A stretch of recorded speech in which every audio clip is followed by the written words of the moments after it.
This one's going to be a tiny bit longer. This is about my struggle with visualization.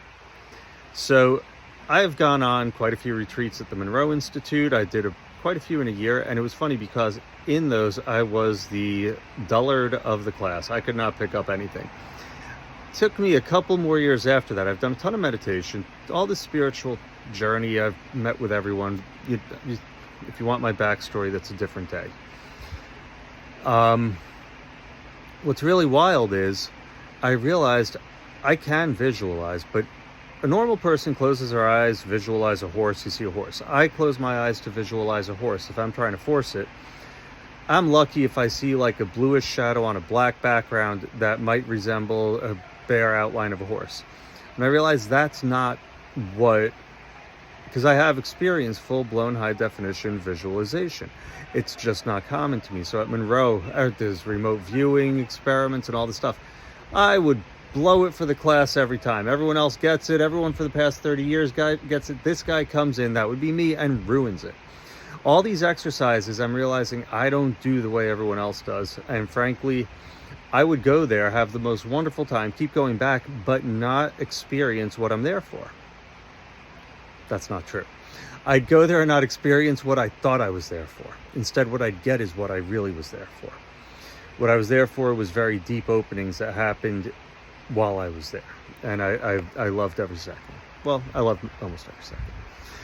So I've been doing meditations now and nothing fancy if you wanted to ask. It's silent meditation, lie down, intent beforehand. I'd like to connect to my visualization. I'd like to clear any blocks that I may have to visualization. Like I said, the limits are all self-imposed.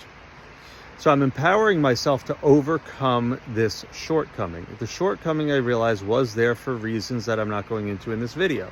I'm still processing what they might be.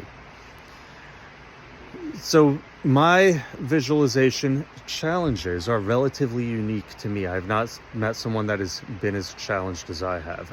And so there I go into this meditation. I'm having a wonderful time. My mind is relaxing, muscles are releasing in my body. I'm becoming more and more present.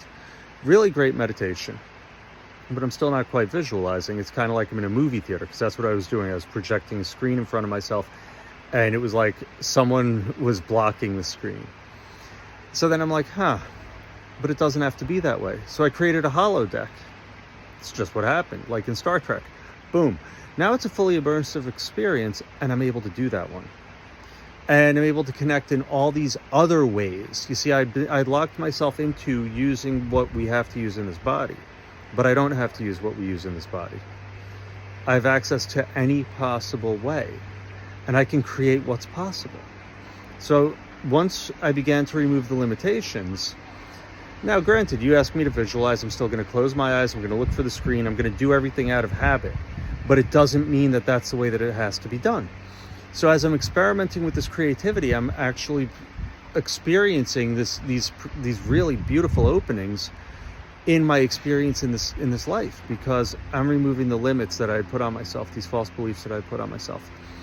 You have permission to do that too. Love you guys.